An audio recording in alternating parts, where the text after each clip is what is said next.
This man has been stealing packages from this neighborhood for weeks.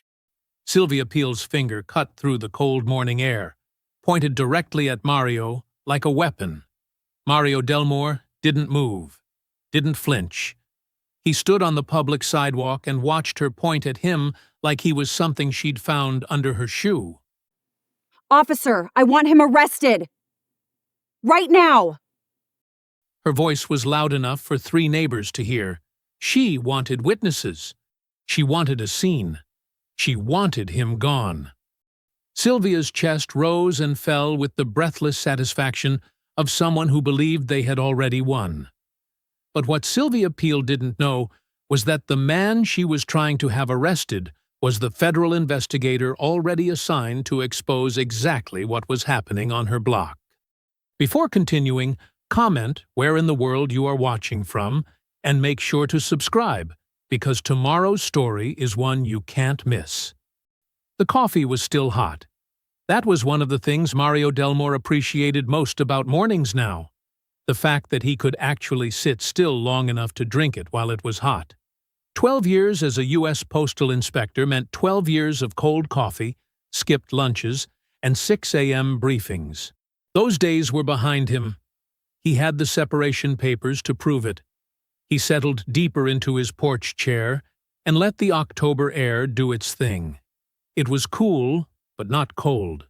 The kind of morning that made you feel like the world was behaving itself. Cedar Brook Drive stretched out in front of him, wide, clean, lined with brick homes and manicured lawns and American flags that barely moved in the breeze. Frisco, Texas. New neighborhood. New chapter. He opened the manila folder on his knee. Old habits. The folder held 3 weeks of quiet observations, handwritten notes, a printed map of the subdivision with 9 small red circles, marking the addresses where packages had gone missing over the past 4 months. Someone in this neighborhood was stealing from their own neighbors. The regional postal inspector's office had flagged the pattern and reached out to Mario before his separation papers were even dry. One last job, contracted, clean, simple. He knew how to do this in his sleep. He took a sip of coffee and looked up. The UPS truck was making its Tuesday run. Mario watched it the way he always watched delivery vehicles, not casually, the way most people do, but carefully. He clocked the time, 9:14 a.m. He noted which homes received packages and how long the truck idled in front of each one. He observed the angle of the front door cameras on the homes across the street. 2 had full coverage. 1 had a blind spot on the left side of the porch, maybe 4 feet wide. Just enough. He wrote it down. Across the street, the bay window at 411 Cedar Brook Drive caught a thin slice of morning light. She was standing there again. Mario had noticed her the first week he moved in. A woman about his age, early 30s, blonde, arms usually crossed over her chest, like she was bracing for a fight that hadn't started yet. She watched his house the way a security guard watches a door. Every morning. Sometimes in the afternoon, too. She had never once walked over to introduce herself. Never waved. Never even nodded. Every other neighbor on the block had come by within the first few days. Peachy Washington from next door brought banana bread. Hector from 4 houses down shook his hand in the driveway. Even the retired couple at the end of the cul-de-sac had hollered a hello from their car. Not her. Just the window. Just the watching. Mario closed the folder and stood up. He was wearing a pressed button-down, dark slacks, leather shoes. He looked, and knew he looked, like exactly what he was, a professional man at his own house on a Tuesday morning. He walked down his driveway to the porch steps, where 2 Amazon boxes sat waiting. New kitchen items. He'd ordered them 4 days ago. He picked them up, tucked them under his arm, turned and walked back inside. Simple. Unremarkable. The kind of thing that happens on every block in America 100 times a day. He set the boxes on the kitchen counter, poured himself a second cup of coffee, and stood at the window for a moment, looking out at the quiet street. A light wind moved through the oak trees lining the sidewalk. A kid rode past on a bicycle. The UPS truck had turned the corner and disappeared. It was a good neighborhood. He wanted to keep believing that. He walked back to the porch, folder in hand, and sat down. He had 3 more houses to observe today, 2 camera positions to confirm, and a follow-up call with Inspector Hampton at noon. He picked up his pen. Across the street, the woman in the bay window lowered her phone. Mario didn't look up. He was already writing. He didn't see her open the Cedarbrook Estates Facebook group. He didn't see her fingers start to move. He didn't know, not yet, that in the time it had taken him to walk down his own driveway, pick up his own packages, and walk back into his own house, Sylvia Peel had already decided what kind of man he was, and she was already telling the whole neighborhood about it. Sylvia Peel typed fast when she was angry. Her fingers moved across her phone screen like she was settling a score, which, in her mind, she was. She had been watching that man for 3 weeks. 3 weeks of him sitting on that porch, walking around the neighborhood with that notepad, picking up packages like he owned the place. Nobody knew him. Nobody had vouched for him. And in Sylvia's world, that was more than enough. She hit post. Has anyone noticed the man at 412 going through porches? 3rd time I've seen this. Something isn't right. She set her phone on the kitchen counter and poured herself a glass of water. By the time she set the glass down, her phone was already buzzing. Rick from her online group. Saw him yesterday, too. Very suspicious. A woman Sylvia didn't even know that well. Thank you for keeping an eye out. This is exactly why we need people like you on this block. Sylvia read each one and felt the warm, familiar glow of being right, of being necessary. She had built this group from nothing. 47 members, every household on the block. She was the one who posted the delivery alerts, the HOA meeting reminders, the warnings about coyotes spotted near the creek 2 summers ago. She was the one who kept this neighborhood safe. Who else was going to do it? Her phone buzzed again. She looked down expecting another supportive comment. It was Peachy Washington. That's Mario. He's our new neighbor at 412. Those are his packages. Sylvia stared at the screen. Then she pressed delete. Gone. She didn't need Peachy muddying the water. Peachy, who had lived on this block for 22 years and acted like that gave her the right to correct everyone. Peachy, who smiled too wide and talked too long and had some opinion about everything Sylvia ever posted. Sylvia had never liked her. Not since the day she'd tried to add a guest parking rule to the HOA bylaws, and Peachy had stood up at the meeting and called it unnecessary, in front of everyone. Sylvia put her phone in her pocket and went to make lunch. That evening, she posted again. This time she was more careful with her words. No address, no description. Just a gentle, concerned message about package security and the importance of watching out for one another. She added a reminder to check porch cameras and report anything unusual to her directly, as block captain. The response was immediate and enthusiastic. So important. Thank you, Sylvia. I've been worried about this for months. My husband is installing a new camera this weekend because of this. Thank you for looking out for us. Sylvia read every comment. She responded to most of them. She used words like community and safety and we all have to look out for each other. By 9 o'clock, the post had 31 reactions and 14 comments. It was the most engagement she'd had on anything in months. She didn't mention Mario by name. She didn't have to. The seed was planted. And in a neighborhood like Cedarbrook Estates, where people largely kept to themselves and took their cues from whoever spoke the loudest, a seed like that didn't need much water. Peachy Washington sat at her kitchen table with her reading glasses on and her phone in her hand. She had seen her comment disappear within minutes of posting it. She wasn't surprised. She had watched Sylvia Peel delete, dismiss, and steamroll people on this group for 3 years. But this was different. This wasn't a debate about parking rules or noise ordinances.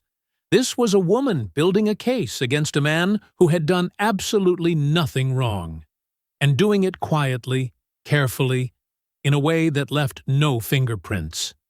Peachy opened her phone's screenshot folder. She had taken one of Sylvia's original posts before it could be edited.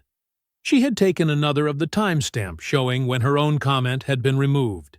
She didn't know exactly what she planned to do with them yet, but she kept them. She took off her reading glasses and set them on the table. Through her kitchen window, she could see the lights on inside 412 Cedar Brook Drive. She had met Mario Delmore 3 days ago when he'd walked over to introduce himself. Firm handshake. Warm eyes. He'd thanked her for the neighborhood welcome and asked about the local coffee shops.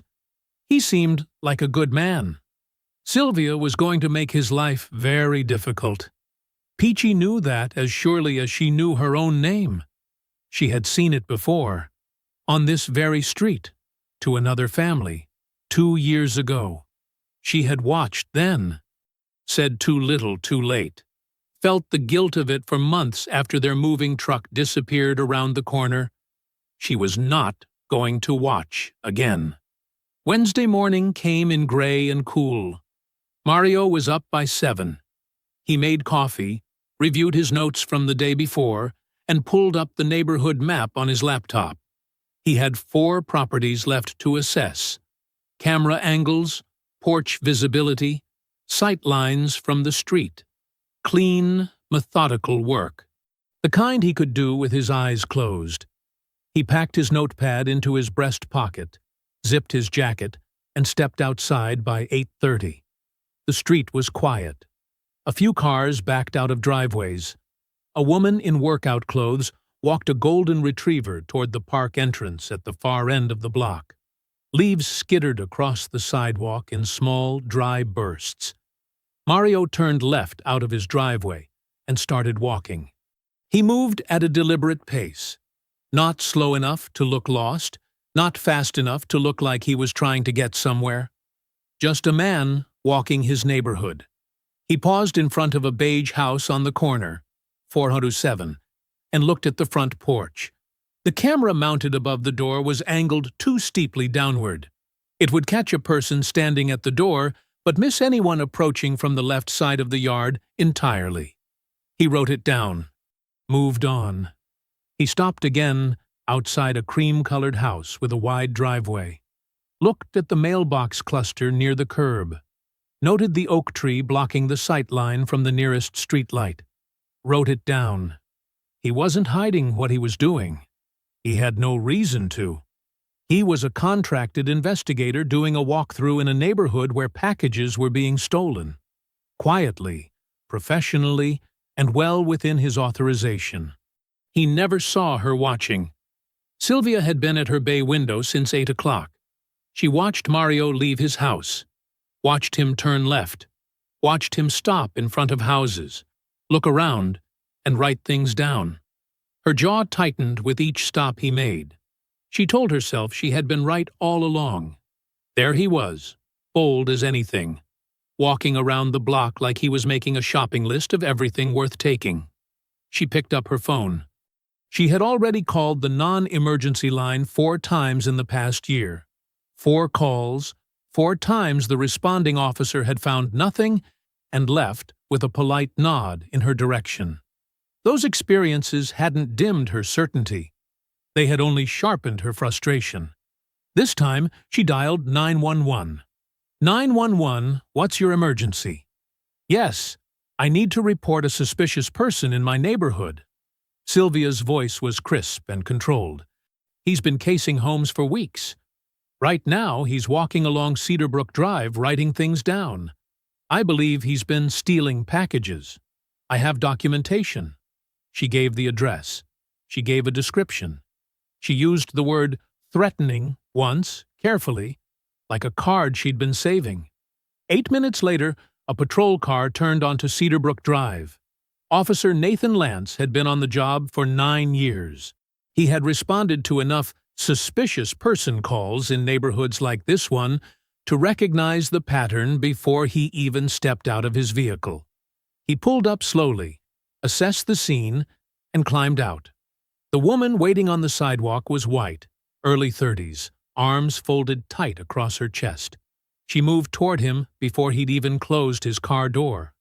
"Thank goodness," she said. "I'm Sylvia Peel, block captain. I'm the one who called."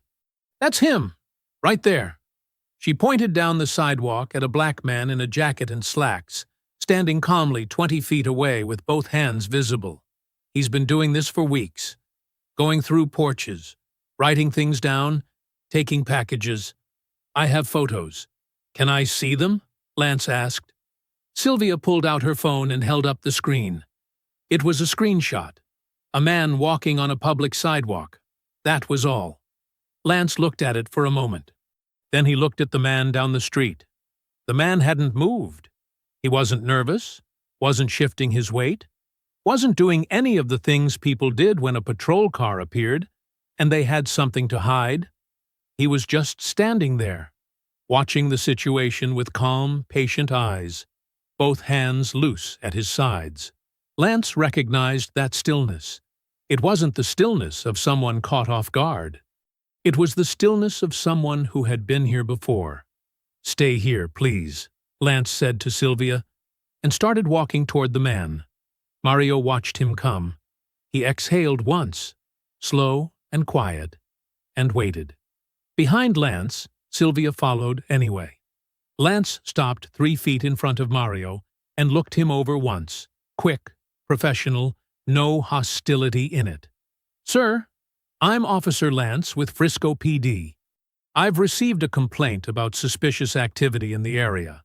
Can I get your name and ask what you're doing out here this morning?" "Mario Delmore." His voice was even, unhurried. "I live at 412 Cedarbrook Drive. Moved in about 3 weeks ago." Sylvia stepped up beside Lance like she'd been invited. "He's not just walking around, officer. He's been doing this for weeks. Going up on porches, taking things. I've seen it with my own eyes, and I have it documented right here." "Ma'am." Lance held up one hand without looking at her. His eyes stayed on Mario. "I'll get to you in a moment." Sylvia's mouth closed. Barely. "Mr. Delmore," Lance continued, "do you have any ID on you?" "I do," Mario said. "I'm also going to reach into my breast pocket. I want to tell you that before I do it." Lance gave a small nod. Mario reached in slowly and produced 2 items. He held them out flat on his palm like he'd done it 100 times. Because he had. A gold U.S. Postal Inspection Service badge, worn but genuine, catching the pale morning light. And a federal contractor authorization card issued 3 weeks ago bearing his name, photograph, and the seal of the Regional Postal Inspector's Office. Lance took both. He looked at them carefully. He turned the badge over. He read the authorization card top to bottom. His expression didn't change, but something shifted behind his eyes. "I'm a contracted investigator," Mario said calmly. "Separated from the Postal Inspection Service 4 weeks ago after 12 years of federal service. I was contracted by the regional office before my separation was finalized. I'm conducting an authorized investigation into a package theft pattern in this neighborhood. 9 incidents over 4 months. That's what the notepad is for." The silence that followed lasted maybe 4 seconds. It felt much longer. Lance turned to Sylvia.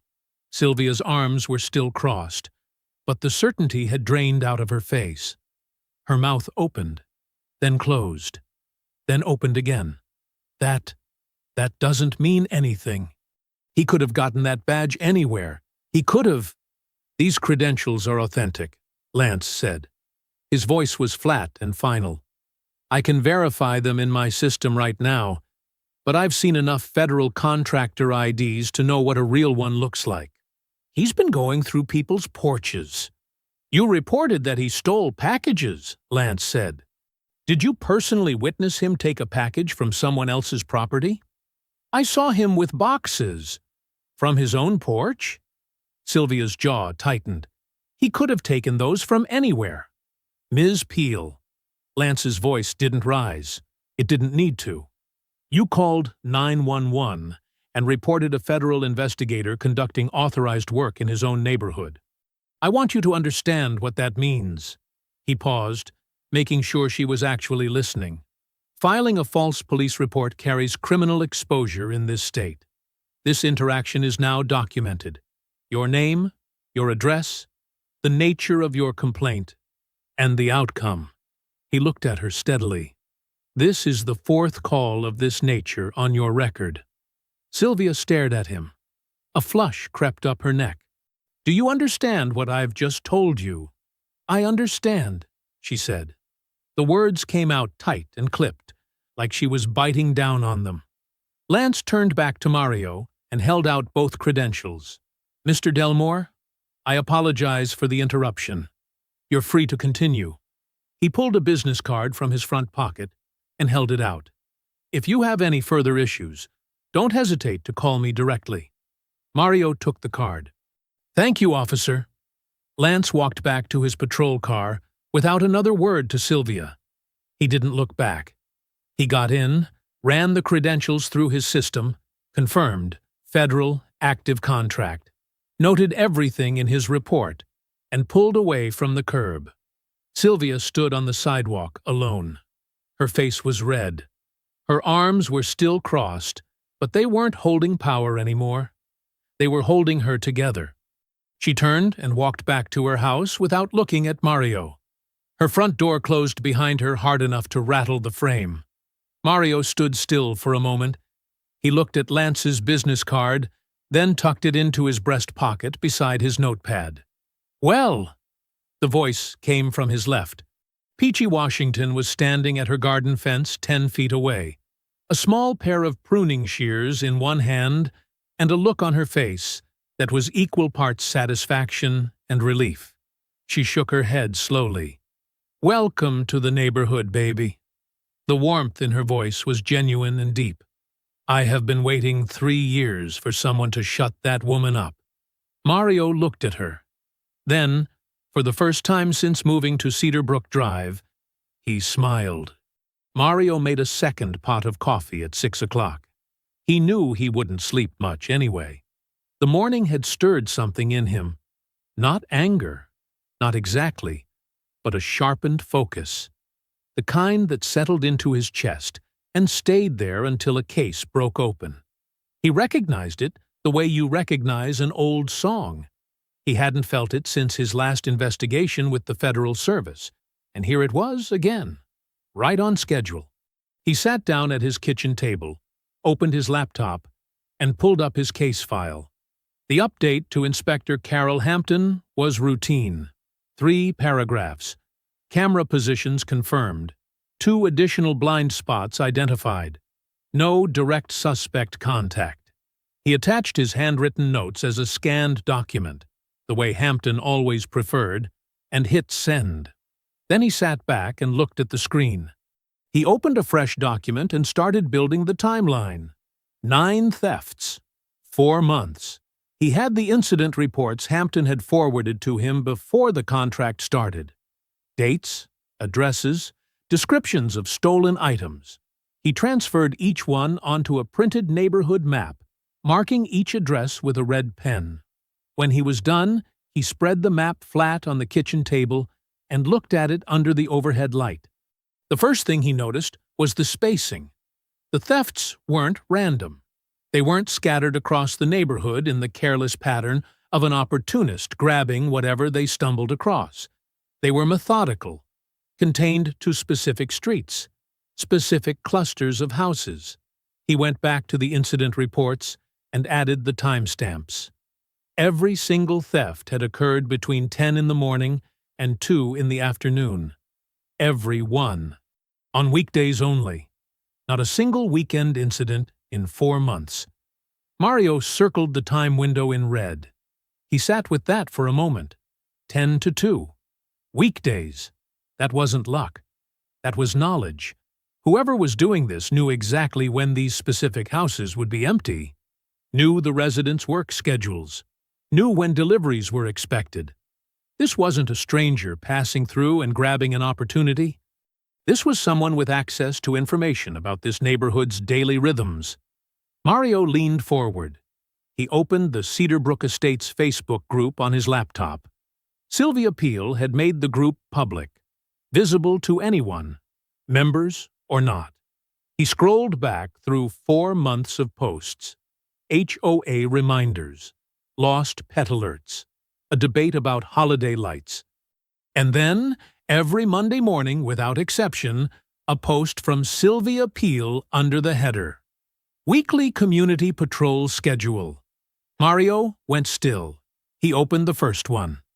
Sylvia's Monday patrol schedule listed the streets she and 2 other HOA volunteers would be covering each day of the coming week, along with the times.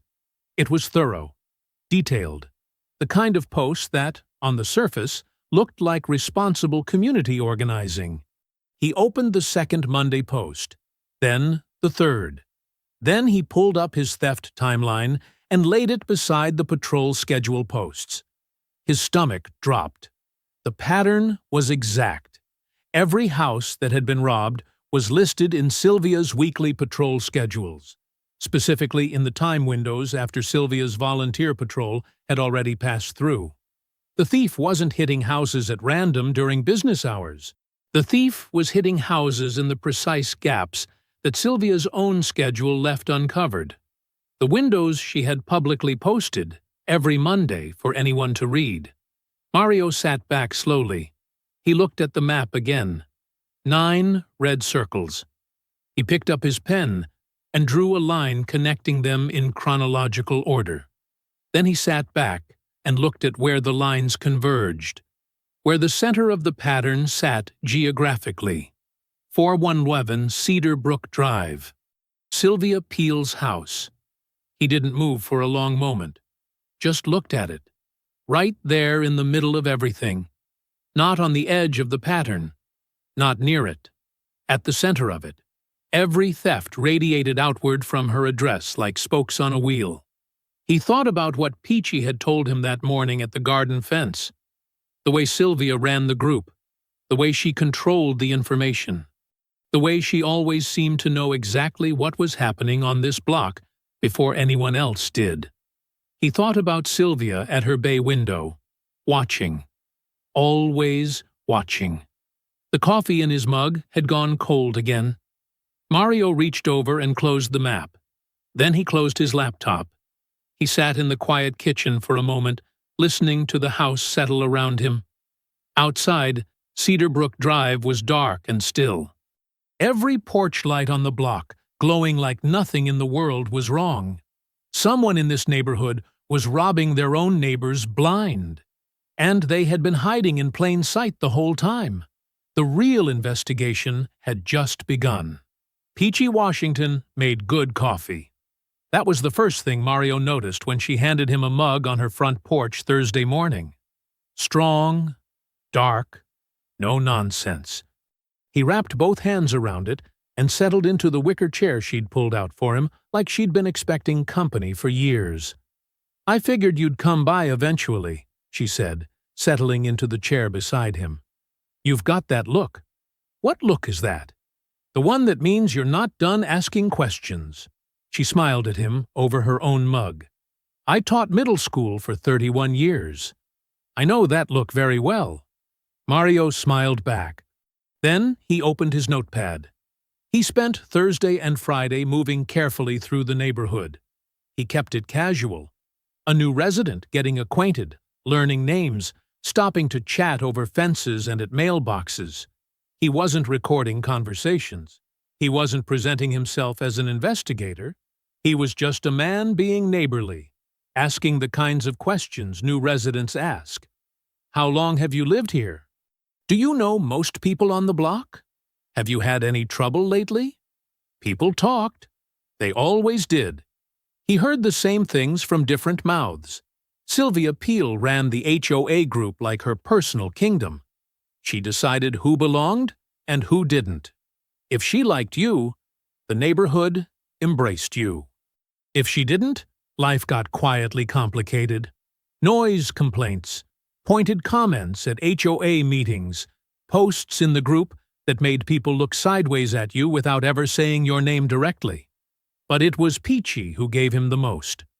They sat on her porch both mornings. She talked, and he listened, and he understood within the first hour why Sylvia had tried so hard to silence her.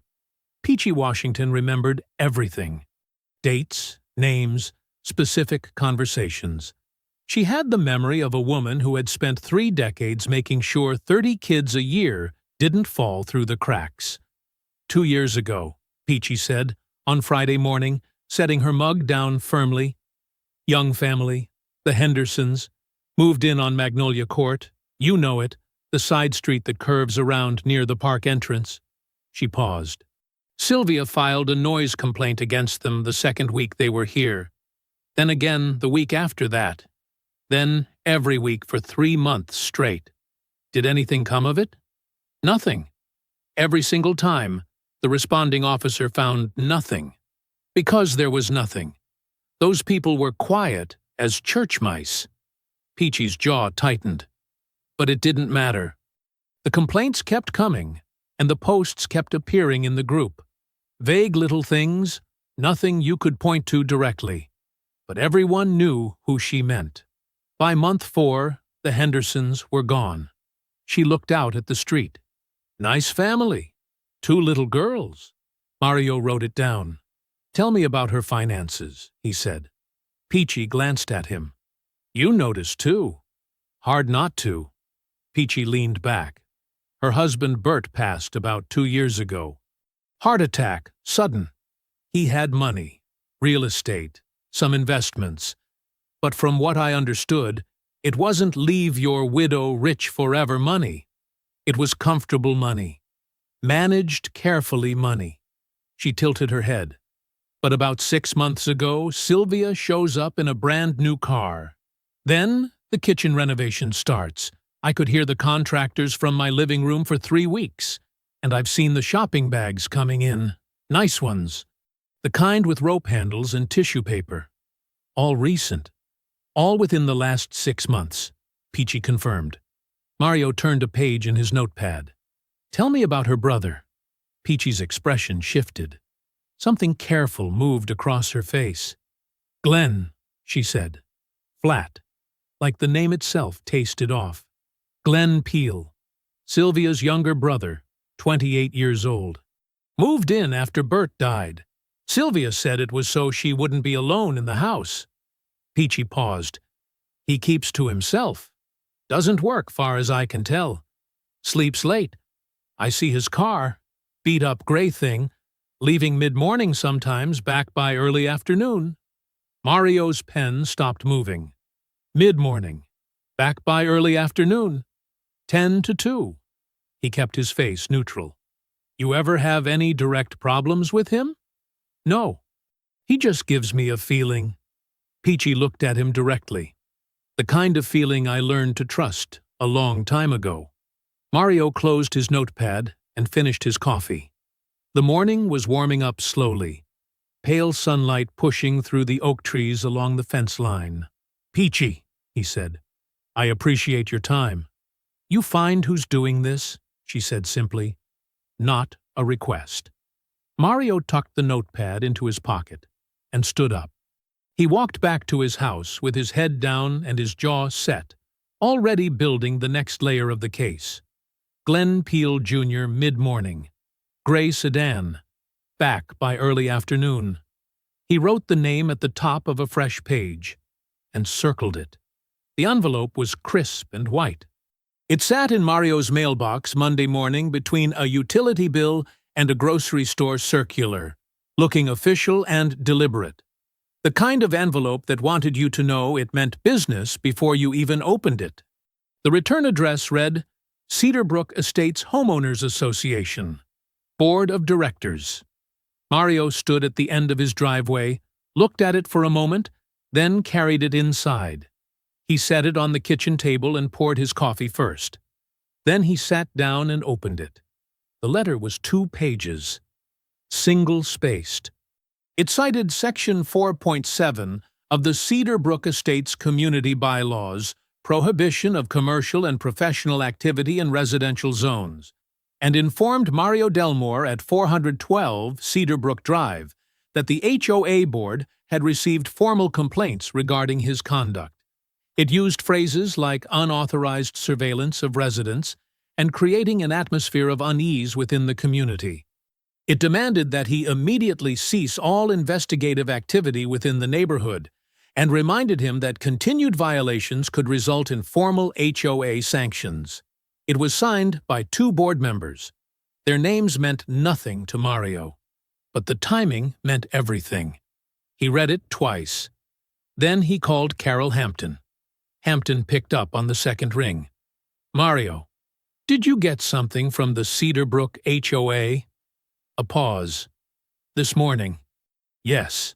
He kept his voice steady. "Sylvia Peel filed a complaint with the board.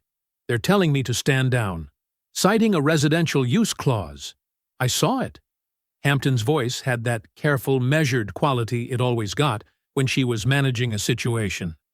"Mario, I need you to hear me. The complaint has reached my office as well. Not just the HOA. Someone forwarded it up the chain here with a cover note questioning the contract authorization." Mario set down his coffee mug. "She moved fast." "She did. And until I get this sorted out internally, I need you to pull back. Keep a low profile. Don't give anyone anything they can point to." A brief silence. "I'm not pulling the contract. I'm asking you to be smart." "I'm always smart. I know you are. That's why I'm asking instead of ordering." Hampton paused again. "What do you have so far?" "A pattern. A strong one." "I'm close, Carol. I need a little more time." "Then take it carefully. Get me something concrete, something I can put in front of the fraud unit, and I'll handle everything above me." Her voice softened just slightly. "Don't let her push you out, Mario. But don't give her ammunition either." He stared at the letter on the table. "Understood." He ended the call and sat with the quiet for a moment. The HOA letter lay in front of him, neat and official. Every word of it weaponized. He thought about Sylvia Peel sitting across the street, watching him every morning from her bay window. He thought about how fast she had moved.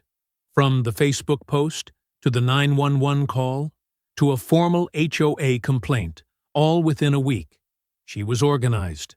She was relentless. And she clearly had 2 board members in her pocket willing to sign their names to her campaign. He folded the letter carefully and placed it in the back of his case folder. Evidence of its own kind. That evening, Sylvia posted in the Cedar Brook Estates Facebook group. She didn't use Mario's name. She never did. That was her method, her particular brand of plausible deniability.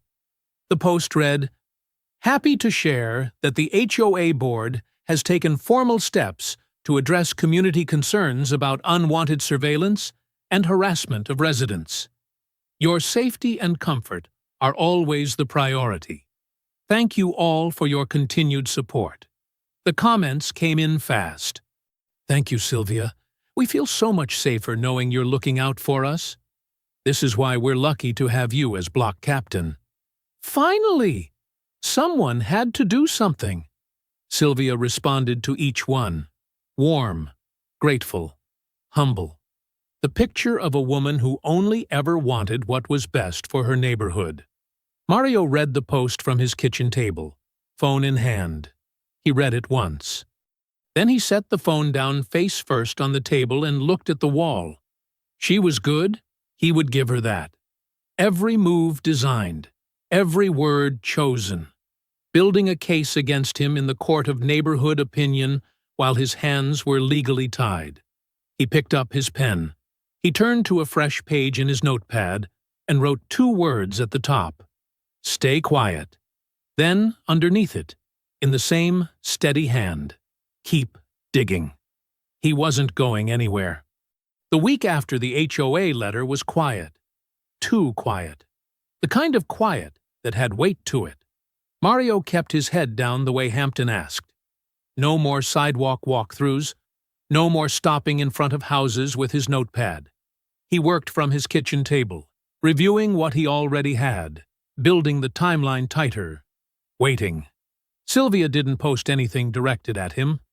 No new complaints arrived. The neighborhood went about its business like nothing had happened. Mario didn't trust it for a single second. Saturday morning his phone rang at 7:15.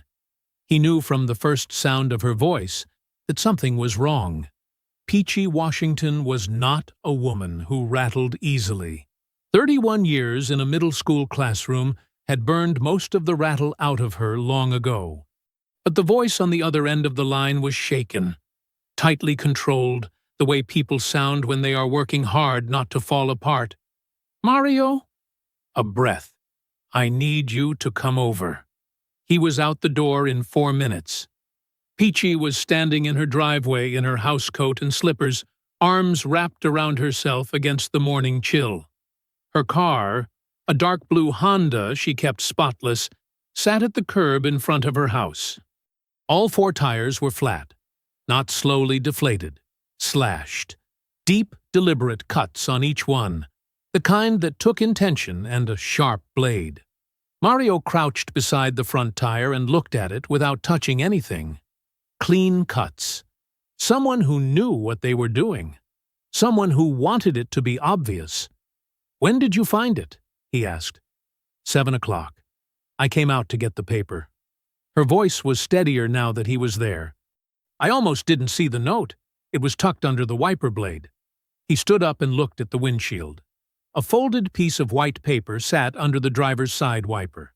He photographed it with his phone before carefully unfolding it with 2 fingers at the corner, touching as little as possible. 4 words, written in black marker. Block letters. Pressed hard into the page. "Mind your business." Mario photographed it. He looked at it for a long moment. Then he folded it back the way he'd found it. "Peachy, I need you to call the police and report this. Don't touch the note. Don't touch the tires. Leave everything exactly as it is until an officer gets here." He looked at her directly. "Can you do that?" She nodded once. Firm. Officer Lance arrived 40 minutes later. Mario had stepped back. He was a neighbor now, nothing more, and watched from Peachy's porch steps as Lance surveyed the damage. Lance bagged the note as evidence, photographed each tire, and walked the perimeter of the car twice. Then he came and sat down across from Peachy at her porch table, voice calm and professional. "Ms. Washington, I want to be straight with you. Without a witnessed perpetrator or camera footage capturing the act, there isn't much I can move on immediately. The note goes into evidence. I'll canvass the immediate neighbors for any footage they might have." He paused. "Do you have any idea who might have done this?" Peachy looked at Mario. Mario said nothing. "No," Peachy said quietly.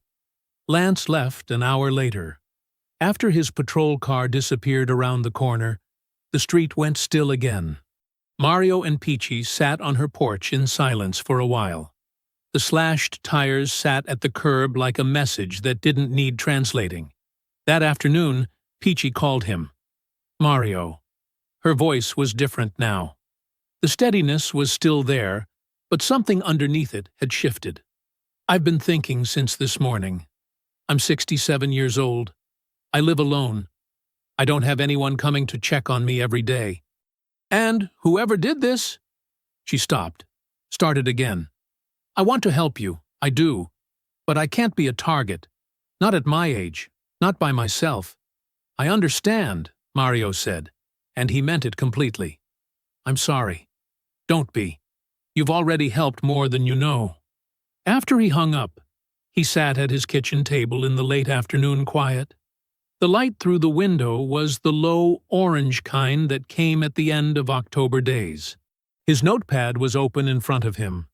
His case folder was neat and organized and full of information that still wasn't quite enough. He thought about Peachy standing in her driveway in her housecoat. 67 years old, 31 years of giving everything to this community, and someone had crept up to her car in the dark and taken a knife to her tires just to remind her that she was vulnerable. Mario picked up his pen. Whoever did this was scared, and scared people made mistakes. The text came in at 8:15 Sunday morning. Mario was on his second cup of coffee when his phone buzzed on the kitchen table. Unknown number. He almost let it go. Then he read the message. This is Hector Bander, 408 Cedarbrook. Peachy told me what happened to her car. I have Ring cameras front and back. Been up for 2 months. You're welcome to look at the footage if it helps. Come by whenever. Mario set down his mug and reached for his jacket. Hector Bander was a retired electrician, mid-60s, with a firm handshake and the kind of direct manner that Mario immediately respected. He didn't ask questions. He didn't need the situation explained. He pulled up a chair at his home office desk, logged into his Ring account, and slid the keyboard toward Mario. 2 months of footage. Front camera covers the street and the sidewalk all the way to the Garza place on the left. Back camera gets the alley. He stood up. I'll make coffee. Mario pulled the chair in and got to work. He started with the dates from his theft timeline. 6 incidents that fell within the 2 months Hector's cameras had been active. He pulled up each date and scrubbed through the delivery window. 10 a.m. to 2 p.m. He watched the street with the focused, unhurried patience of a man who had spent 12 years doing exactly this. The first date showed nothing unusual. Cars, a mail carrier, a woman walking a stroller. The second date, he slowed down. There, a figure moving along the far side of the street at 11:47 a.m. Black hoodie, hood up, hands in the front pocket. The figure walked at an unhurried pace, slightly too close to the row of parked cars, using them as partial cover from the camera. Not obvious enough to flag for a casual viewer. Obvious enough for Mario. He noted the timestamp and kept going. Third date. Same figure, same hoodie, same deliberate positioning relative to parked vehicles. This time passing Hector's house at 12:03, slowing almost imperceptibly as he passed 404. A house Mario knew had received a stolen package that same afternoon. Fourth date. The figure again. Fifth date. Sixth date. 6 separate appearances. Same build, same hoodie, same practiced camera-aware movement. Whoever this was, they had studied the sightlines on this block. They knew where the cameras were pointed. They moved through the gaps deliberately, like someone who had done a reconnaissance walk first, like someone who already knew this neighborhood very well. Mario went back to the 5th clip. Something was different. He scrubbed forward slowly, frame by frame. The figure reached the end of Hector's property line and turned, just slightly, just for a moment, toward the street, checking for cars before crossing. The hood shifted. The light from the street caught the left side of his face. Mario stopped the footage. He leaned in close to the screen. The image was grainy, compressed the way all Ring footage got when you pushed in on it. But the jawline was there. The angle of the cheekbone. The particular way the chin came forward. Mario had spent 12 years studying surveillance footage. He knew how to read a face even through noise and compression. He had seen that face before. He pulled out his phone and opened Sylvia Peel's Facebook profile. He scrolled back through her posts, back past the HOA updates and the neighborhood alerts and the carefully worded community safety reminders, until he found what he was looking for. A photo from the previous summer. A backyard cookout. Sylvia smiling in the center, holding a red plastic cup. And beside her, one arm around her shoulders, squinting against the afternoon sun, Glenn Peel, Jr. He was wearing a white t-shirt with a large graphic logo across the chest. Red letters. A stylized emblem in the upper left corner of the shirt. Mario looked at the frozen frame on Hector's monitor. On the left sleeve of the black hoodie, just below the shoulder seam, was a small rectangular patch. The compression made it indistinct, but the shape and the color were consistent. Red. A stylized emblem. Mario photographed the frozen screen with his phone. Then he photographed Sylvia's Facebook photo.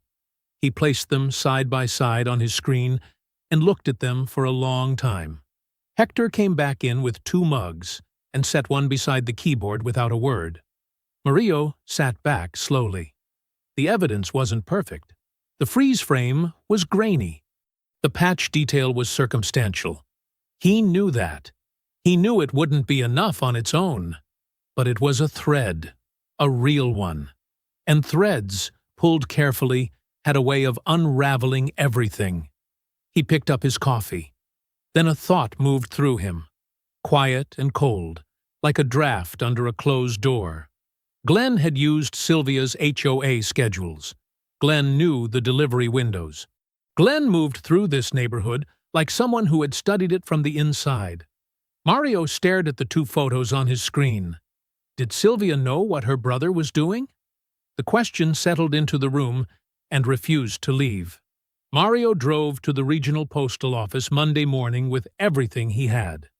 The freeze-frame printout, the side-by-side photo comparison, the full theft timeline mapped against Sylvia's HOA patrol schedules, Peachy's account of Sylvia's spending habits, Hector's camera footage saved to a USB drive, 4 weeks of careful, methodical work, laid out in a manila folder on the passenger seat beside him.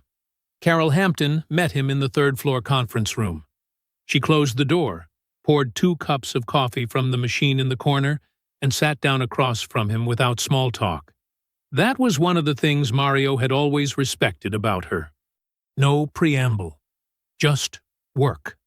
He walked her through everything. Slowly. Systematically. The way he had been trained.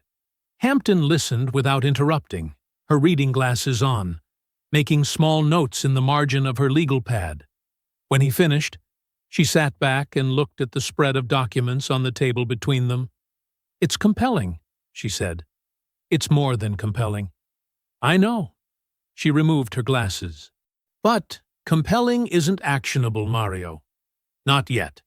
She slid the freeze-frame printout toward the postal fraud analyst sitting at the end of the table, a sharp-faced woman named Reyes, who had been quietly reviewing everything as Mario presented it. "What do you think?" Reyes looked up. "The footage comparison is circumstantial.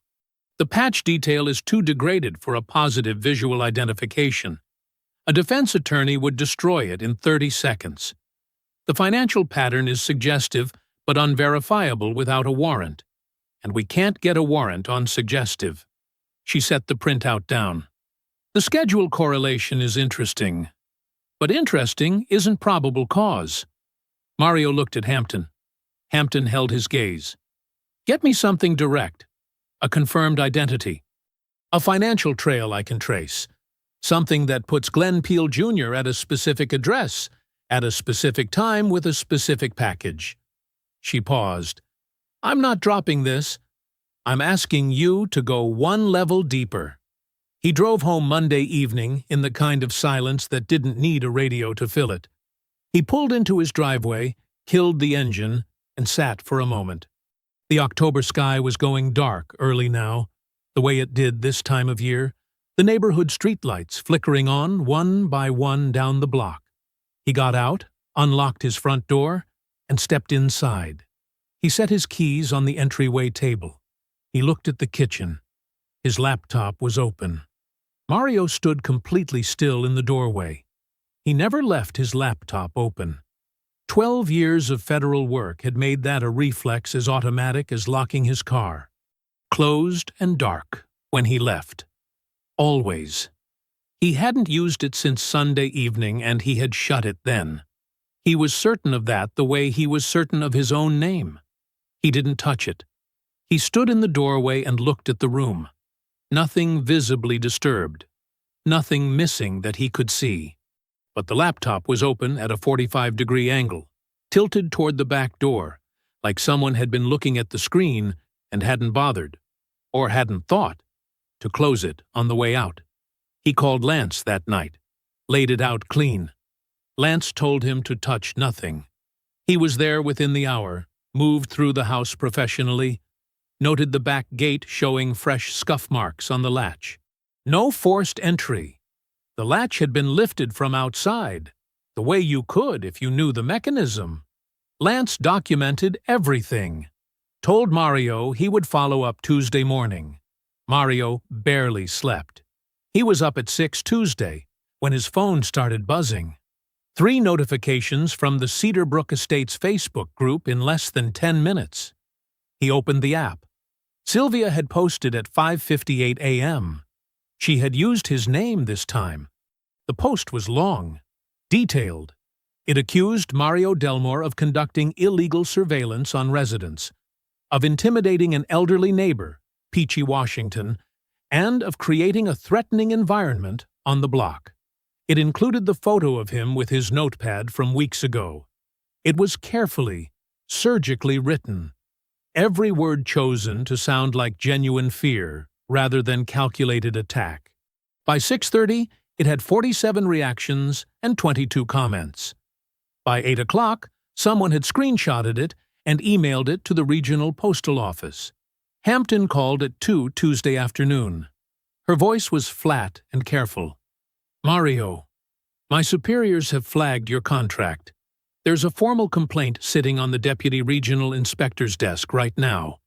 Until it's reviewed and cleared, your authorization is suspended. Effective immediately." The line went quiet for a moment. "I'm sorry," she said, and she meant it. Mario set his phone on the kitchen table and looked out the window at 411 Cedarbrook Drive. Sylvia's new car sat gleaming in the driveway. Her bay window was dark. She wasn't watching today. She didn't need to. She had already won the morning. Mario sat at his kitchen table until the sun went down. He didn't pace. He didn't make calls. He just sat there in the fading Tuesday light and let himself feel the full weight of it. The suspension. The Facebook post with his name on it. 47 reactions from people who had never once spoken to him. 22 comments from neighbors who had decided what kind of man he was based on Sylvia Peel's 5:58 a.m. performance. He let himself feel it. And then he picked up his pen. He tore a fresh page from his notepad and drew a line down the center. Left column, right column. On the left, he wrote, "What I cannot do." On the right, "What I can still do." The left column filled up fast. He couldn't conduct any investigation under the federal contract, couldn't present himself as an authorized investigator, couldn't request records, access postal data, or formally compel anything from anyone. His contractor authorization was suspended. On paper, he was just a man living in a house. He looked at the right column for a long time. He was still a private citizen. He still had the legal right to report a crime committed against him. His home had been entered without permission. His property had been accessed by someone who had no right to be there. That wasn't a postal matter. That wasn't a contractor issue. That was a criminal trespass, and it belonged to Frisco PD whether his federal authorization existed or not. He wrote, "The break-in." Then he stopped and thought. The first week he moved into 412 Cedarbrook Drive before he had unpacked his kitchen boxes or hung a single picture on the wall. Mario had done one thing. He had walked his perimeter. Front door, back door, side gate, fence line. He had noted every angle, every approach, and he had installed a single exterior security camera above his back gate, a small, weatherproof unit angled down at the latch and the 5 feet of walkway leading to it. 12 years of federal service. Old habit.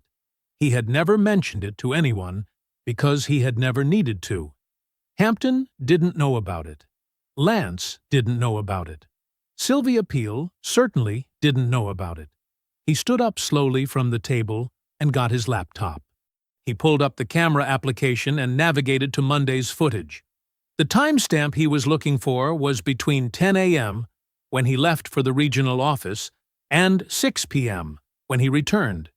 He scrubbed forward from 10. At 12:47 p.m., the back gate moved. Mario leaned in. The latch lifted from the outside. Smoothly, without hesitation, the practiced movement of someone who had done it before or had been shown how. The gate swung inward. A figure stepped through. The camera angle was direct.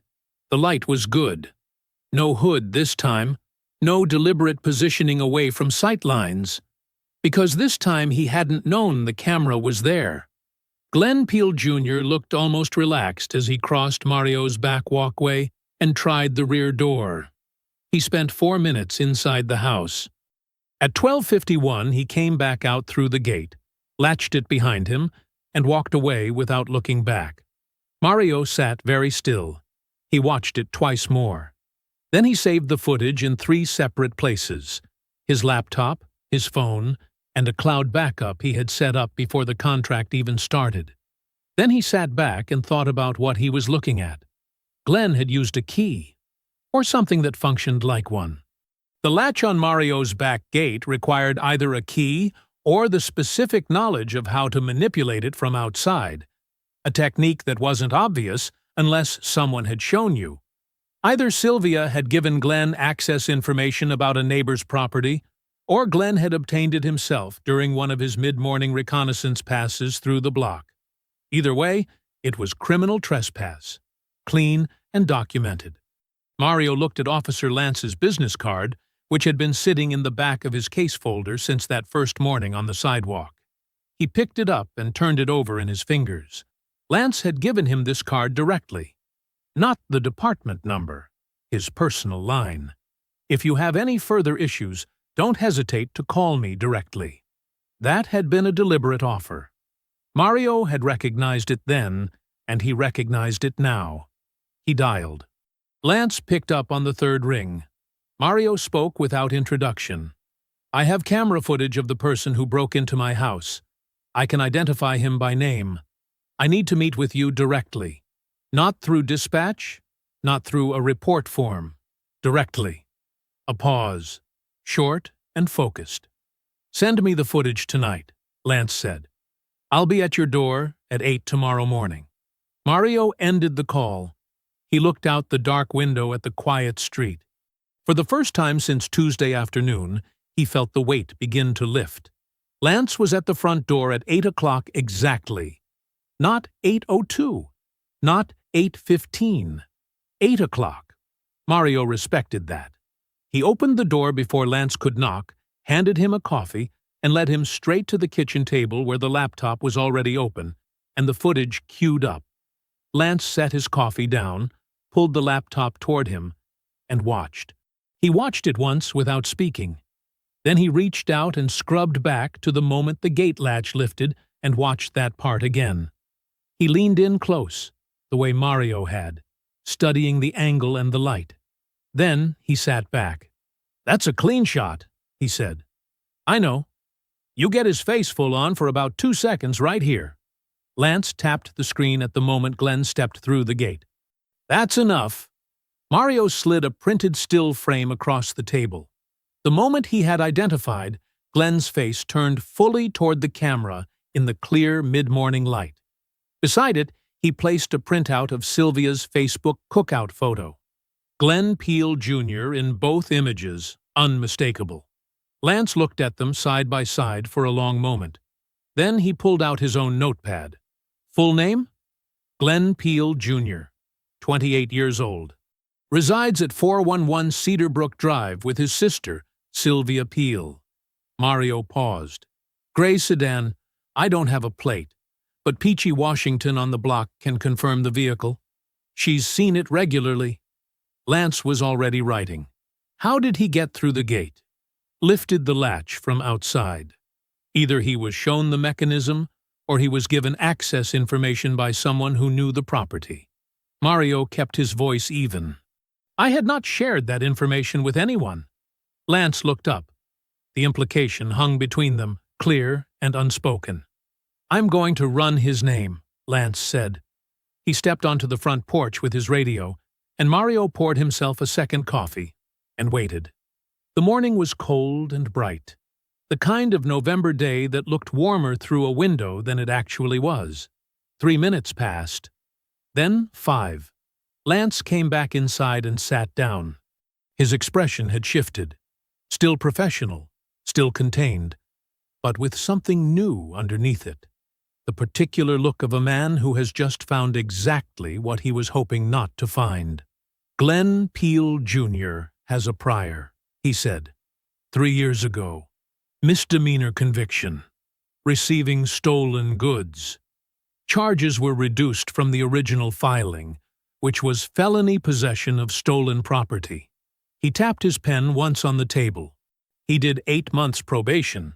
Clean since then. Or appeared to be. Mario said nothing, just listened. "That prior matters," Lance continued. "Combined with this footage, it builds a profile that a judge is going to take seriously." He straightened his notes. "I'm filing the criminal trespass report this morning. I'll have it on my sergeant's desk before noon. The prior gives us enough to push for a background check and a formal look at his recent activity." He stood up and collected his things, tucking the printed still frames carefully into his folder. "Mario." He stopped at the kitchen doorway. "I want to ask you something directly." "Go ahead." "Is there anything else I should know about? Anything that connects this trespass to the package thefts?" Mario looked at him for a moment. He thought about Hampton's instruction. Stand down.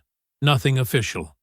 He thought about the USB drive in his case folder, and the theft timeline, and the HOA schedule correlation. He thought about the question he still couldn't fully answer, whether Sylvia knew. "I have a contact at UPS Loss Prevention," Mario said carefully. "I'm making a personal call today.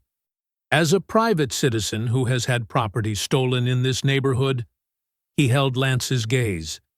"If anything comes out of that conversation that's relevant to your investigation, I'll make sure you hear about it."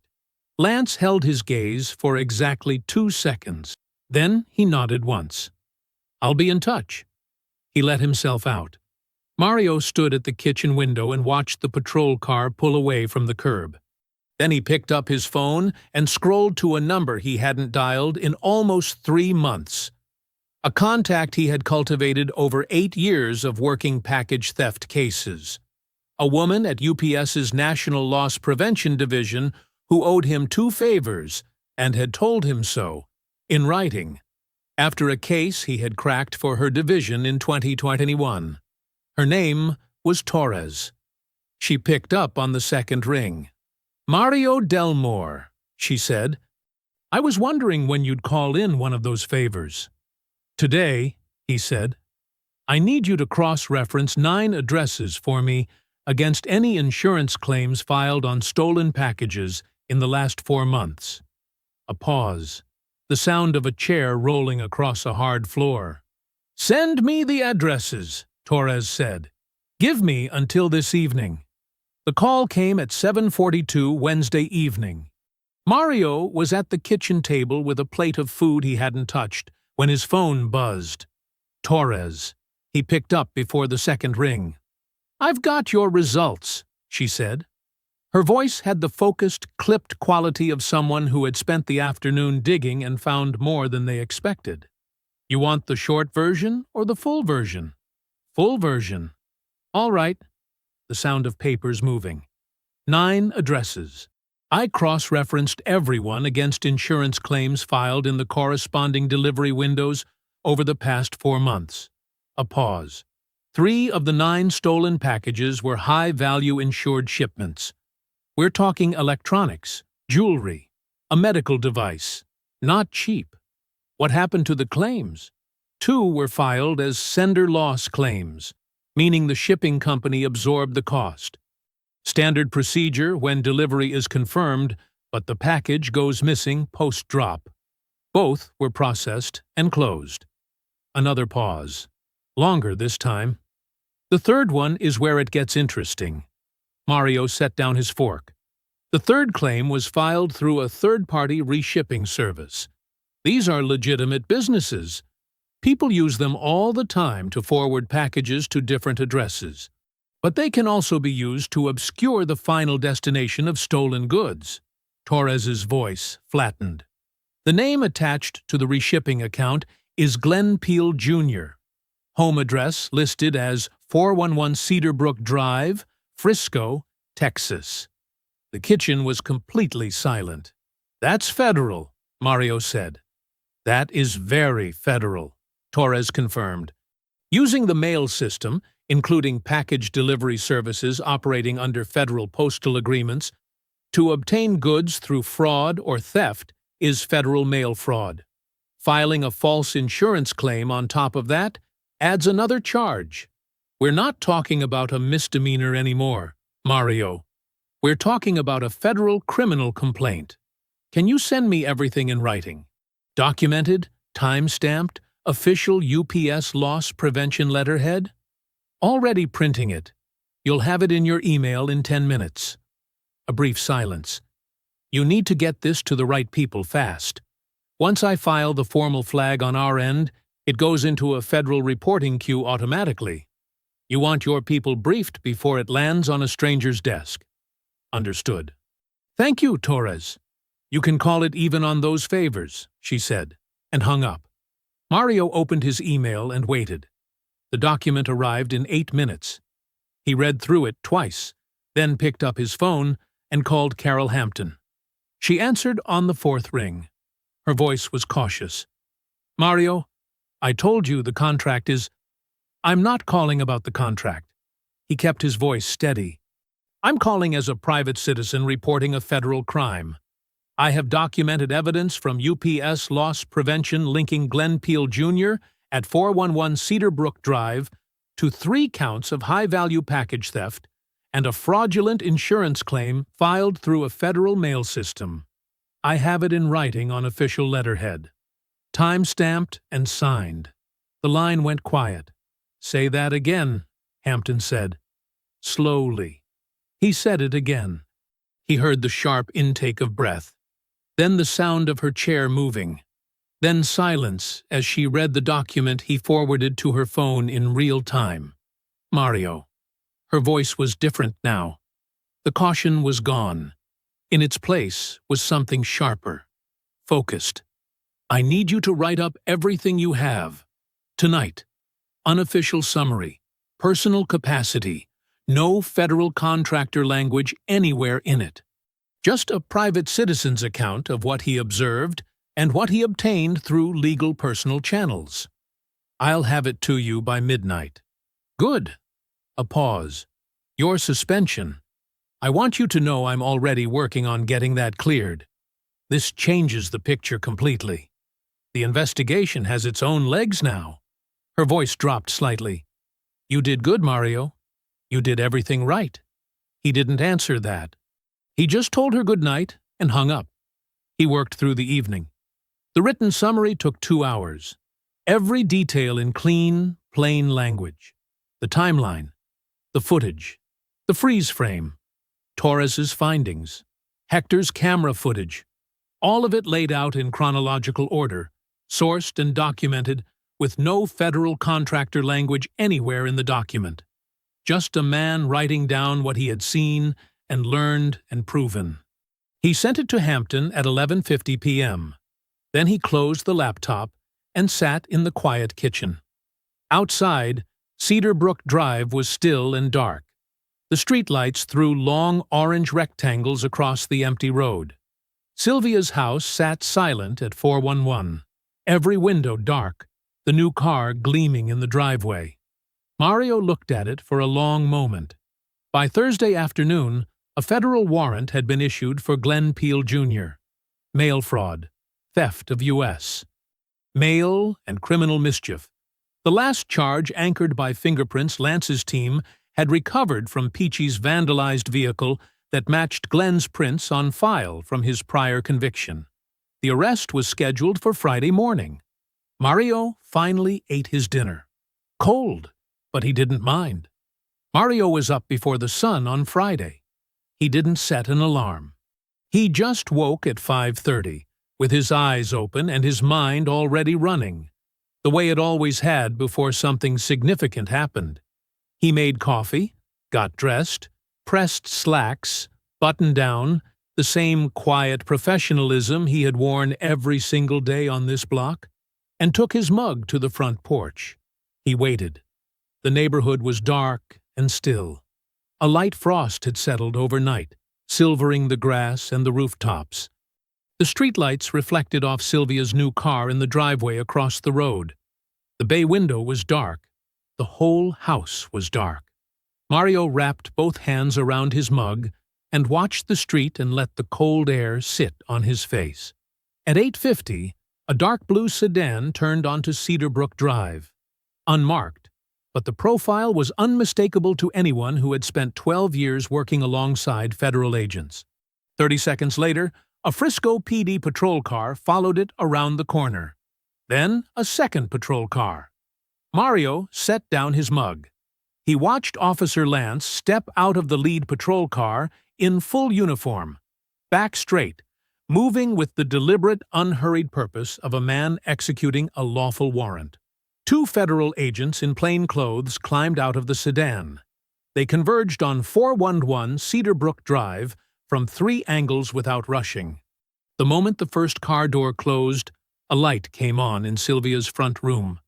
One of the federal agents rang the doorbell, then knocked. 3 sharp official knocks that carried clearly in the cold morning air. Mario could hear them from his porch. A full minute passed. The front door swung open. Sylvia appeared in her bathrobe, hair loose, eyes still heavy with sleep, and then immediately wide. She looked at the agents. She looked at Lance. She looked at the patrol cars at her curb. Her mouth opened. Glenn Peel Jr. appeared behind her a second later, and that was when everything on his face collapsed at once. Not surprise, recognition. The particular look of a man who had been waiting for something and understood immediately that it had arrived. He turned to go back inside. "Mr. Peel!" One of the federal agents stepped forward.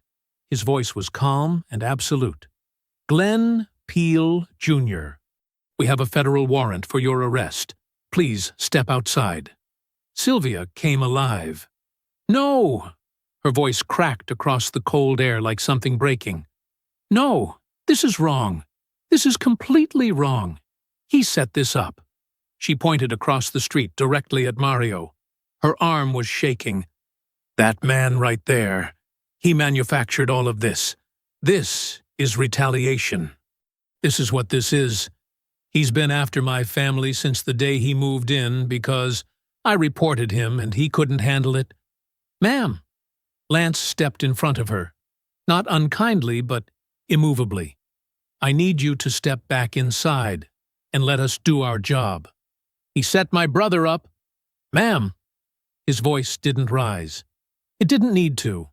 "Step back, please." Glenn was handcuffed on the front walkway, calm in the mechanical way people get when the thing they feared has finally landed, and there is nothing left to do but endure it. He didn't look at Sylvia. He didn't look across the street. He looked at the ground and walked with the agents to the sedan without resistance. Sylvia stood in her doorway and watched the car door close on her brother. The screaming had stopped. What was left on her face was something rawer and quieter. Not grief, exactly. Not yet. Something closer to the moment just before it. Lance walked back to her door. He held a document in his hand. "Ms. Peel." He extended it toward her. "This is a misdemeanor citation for filing a false police report. Under county statute, a third or subsequent false report of this nature carries a formal charge. This is your 4th documented incident on record." He paused. "A separate inquiry has also been opened by the Regional Postal Inspector's Office into your potential role in facilitating the theft operation. You'll be contacted by an investigator in the coming days. I'd strongly advise you to speak with an attorney." Sylvia took the paper with one hand. The other hand gripped the door frame. Lance walked back to his patrol car without looking across the street. The sedan pulled away from the curb. The second patrol car followed. The street went quiet again. Sylvia stood in her doorway and looked across at Mario. He was still on his porch. Still, both hands loose at his sides. He didn't say anything. He didn't need to. After a long moment, Sylvia stepped back inside. The door closed behind her quietly, this time. No rattle, no force. Just closed. Mario picked up his coffee mug from the porch railing. It had gone cold while he was watching. He looked out at the empty street, at the frost still sitting on the lawns, at the thin morning light beginning to open up the sky above the rooftops. For the first time since moving to Cedarbrook Drive, everything was exactly as it should be. 3 weeks passed quietly. That was the thing Mario noticed most. The quiet. Not the tense, loaded quiet of the weeks before. The kind that had weight and edges, and felt like something waiting to happen. This was different. This was the quiet of a street that had exhaled. Cars came and went. Kids rode bikes in the cul-de-sac. Neighbors waved from driveways. The oak trees along the sidewalk had dropped most of their leaves, and the morning air had that clean, cold smell that meant November was settling in for real. Sylvia's house sat empty. Her car was gone by the weekend after the arrest. Peachy had heard through a neighbor that she was staying with a cousin somewhere outside the city, while her attorney managed the inquiry. The house went up on the market 12 days later. A sign appeared in the yard, white post, blue letters, and the bay window that had watched Mario every morning for a month stared out at the street like a closed eye. Mario didn't feel satisfaction when he looked at it. He didn't feel much of anything about it. He just noted it the way he noted everything and moved on. The envelope arrived on a Tuesday. Official, cream-colored.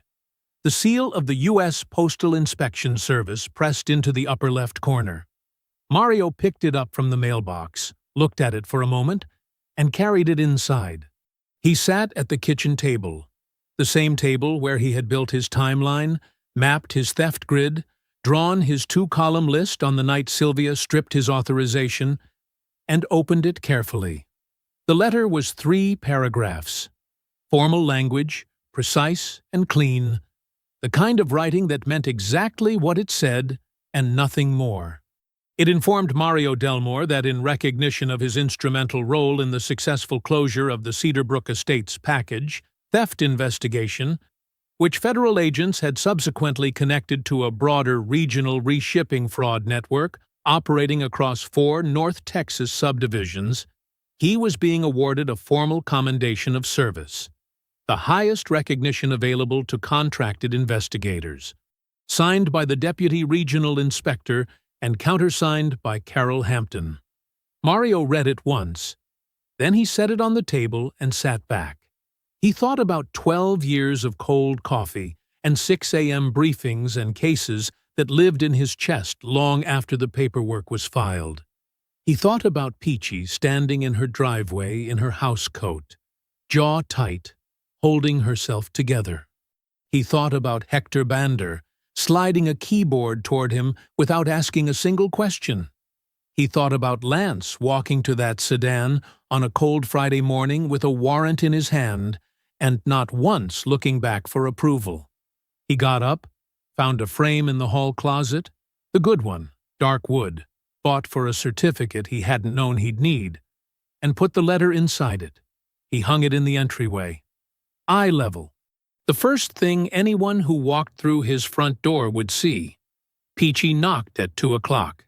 She was carrying a covered plate and wearing her good coat, and she walked up his porch steps like she had been doing it for years. Mario held the door open, and she came inside, handed him the plate. Sweet potato pie, still warm, the smell of it filling the entryway immediately, and looked at the framed letter on the wall. She stood in front of it for a moment without speaking, read it top to bottom.